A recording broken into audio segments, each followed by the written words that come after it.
5 न्यायाधीश आणि 4 कर्मचाऱ्यांच्या घरी दरोडा पडलेला आहे. चोर दरोडेखोर एवढे हुशार होते का ज्यांच्या घरी न्यायाधीश नाही आहे तिथं चोरी केली आणि जे घरी आहे त्यांना बाहेरून लॉक लावलं. म्हणजे या राज्यामध्ये हिंदू तर खतऱ्यात आला पण आता न्यायाधीशही खतऱ्यात आले. बटेंगे तो कटेंगे म्हणणाऱ्या राज्यानं सरकारच्या ह्याच्यामध्ये आता न्यायाधीशच कापल्या जातं की काय अशी अवस्था आहे. खरं तर न्यायाधीशच जर इथं अडचणीत असन, न्याय देणारे न्यायाधीशच आता या अवस्थेमध्ये असन, देवा भाऊ तुमची वानरसेना काम कधी करन?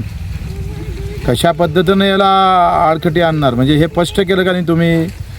का तुम्ही मुख्यमंत्री आहे, तुमच्याजवळच गृह खातं आहे, इथं दरोडेखोर खुलेआम फिरतोय. इथं आम्ही पाहतोय कुठलं एखादा चांगला कारभार आहे सांगा, एखादं तहसील दाखवा, एखादा कुठला अधिकारी दाखवा का तो बगर पैशानं काम करतं. म्हणून तुमच्या राज्यामध्ये प्रभू रामचंद्राचं नाव घेऊन राम राज्याला तुम्ही परिचय केला नाही आणि आता न्यायाधीशाच्याच घरी जर चोरी होत असेल तर सामान्याचं काय राहिलं? देवाभाऊ, तुमचं नाव देवाभाऊ आहे पण देवासारखं राज्य येईन कधी ते आम्हाला अपेक्षा आहे. कधी कधी त्या चोराचे आभार माना वाटतं असं वाटतं एखाद्या वेळेस. बरे जर न्यायाधीश नाही आता त्यानं खरं तर मंत्र्याच्या घरी दरोडे टाकले पाहिजे. तसंही हे सरकार शेतकऱ्याच्या घरावर दरोडे टाकतंच. आत्ता अमेरिकेतला कापूस, तिथलं सोयाबीन, तिथला मका आयात करतोय तुम्ही आणि हा दरोडाच आहे.